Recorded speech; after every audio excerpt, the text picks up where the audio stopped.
Welcome to Richard Suttmeyer's 4 in 4. 4 blips on my radar screen, presented in 4 minutes or less.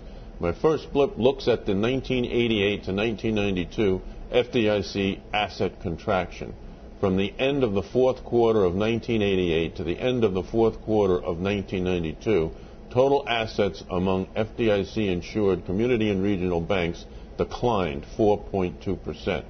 Loans secured by real estate declined 7.1%, and construction and development loans imploded by 54.7%. During this period, the FDIC handled more than 1,500 bank failures. The cost to the industry and to taxpayers was about $150 billion, according to the FDIC.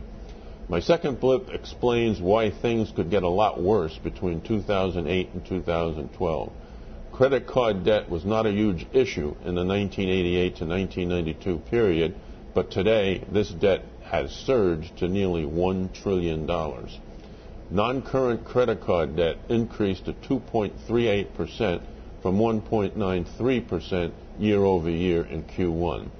Home equity loans were on the rise in 1988 to 1992, but the numbers were nowhere near the current surge to $625 billion at the end of the first quarter of 2008. Homeowners are having lines of credit rescinded, and pinched consumers will make payments on primary mortgages before making payments on home equity loans. At particular risk are home equity loans where the primary loan is current at a different servicing bank.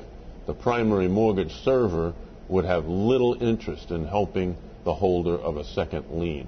Non-current loans in this category are up 1.08% from 0.44% year over year.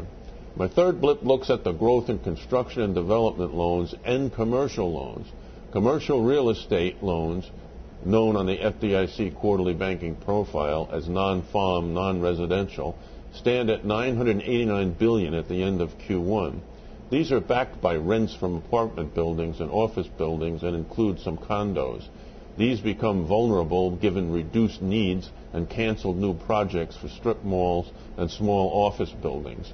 Strip malls anchored by grocery or drugstore saw vacancy spike 0.5% in the second quarter to 8.2%, the highest since 1995. C&D loans have risen to $632 billion in Q1, despite a significant decline in demand for new homes.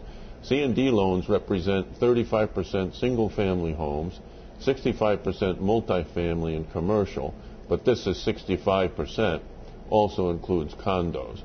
My fourth blip looks at notional amount of credit contracts, which totals $182 trillion among FDIC-insured institutions at the end of Q1, up 9.3% sequentially.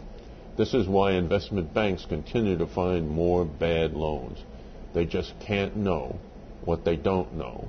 They have created financial monsters that must be slain, but cannot be done without investor pain. The cost this time around could approach $2 trillion and result in a decline in GDP year over year for the first time since 1948-1949. If you have any comments or questions, shoot me an email, gmcreports@aol.com. That's today's 4 in 4. Enjoy your day.